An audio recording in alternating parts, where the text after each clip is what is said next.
మస్తు షాదీ తోఫా ఆరోగ్య ఆసరా ఏమయ్యాయి? ఎక్కడికి గాలి కొట్టుకుపోయాయి?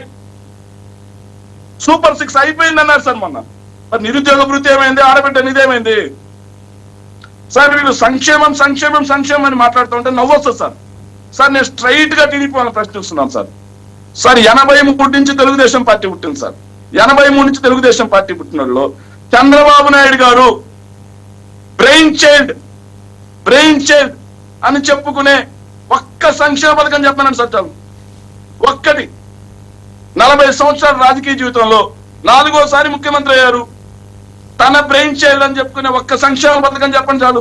ఏమన్నా అడిగితే ఏం చెబుతారు తెలుసా సార్ వాళ్ళు? ఓల్డ్ ఏజ్ పెన్షన్లు మా తెలుగుదేశం పార్టీ తెచ్చిందంటారు సార్. ఓల్డ్ ఏజ్ పెన్షన్ 1961లో దామోదరం సంజీవయ్య 25 రూపాయలతో మొదలు పెట్టాడు. 83లో ఎన్టీఆర్ గారు వచ్చిన తర్వాత దాన్ని 35 రూపాయలు చేశాడు. తర్వాత చంద్రబాబు నాయుడు గారు దిగిపోయడానికి దాని విలువ 75 రూపాయలు. పెన్షన్ మీరు తెచ్చారా సార్? 1 minute sir. సార్ ఒక్క నిమిషం. 2 రూపాయల కిలో బియ్యం అంటారు సార్. ₹1.90 కోట్ల విజయభాస్కర్ రెడ్డి గారు తెచ్చారు. Sir sir 1 minute sir finish. Rajasekhar Reddy గారు తీసుకొచ్చినటువంటి ఆరోగ్యశ్రీ ఫీజు రియంబర్స్మెంట్ ఒక తరాన్నే మార్చేసింది. జగన్మోహన్ రెడ్డి గారు తీసుకొచ్చిన రైతు భరోసా అమ్మఒడి ఒక తరాన్నే మార్చేయబోతుంది. నాడు నేడు స్కూల్ కొమ్మినేని గారు విడుదలైతే మీరు సంబరాలు చేసుకుంటున్నారట.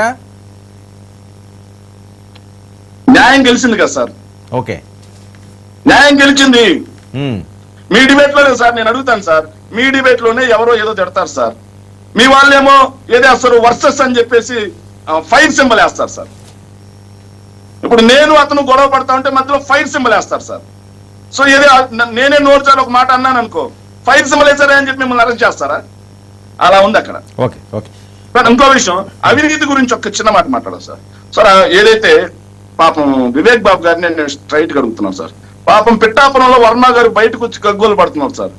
రోజుకు 200 లారీల అక్రమ ఇసుక తరలిపోతుంది అని చెప్పి వీడియోలు పెడతా ఉన్నారు సార్.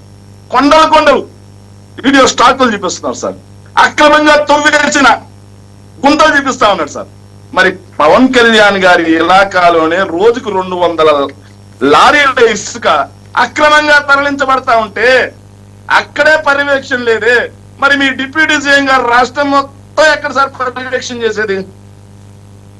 ఎక్కడ చేయాలి సార్? మైనింగ్ సిండికేట్, ఇసుక సిండికేట్, మద్యం syndicate, education mafia syndicate, real estate mafia syndicate ఫ్యాక్టరీలన్నింటినీ బెదిరిస్తారు. ఫ్యాక్టరీల దగ్గర నుంచి సొమ్ము వసూలు చేస్తారు. ఒక్క నిమిషం సార్. ఎన్టీపీసీలో బూడిద ఉంటుంది సార్. ఇక్కడ కూడా ఎమ్మెల్యేలు కలిసి ఏడాదిలో సాధించింది. ఈ సిండికేట్ల గురించి శేఖర్ రెడ్డి గారు చెప్పాలి, జనాలు వినాలేక. ఈ నెల లెక్క పెట్టాడు పవన్ కళ్యాణ్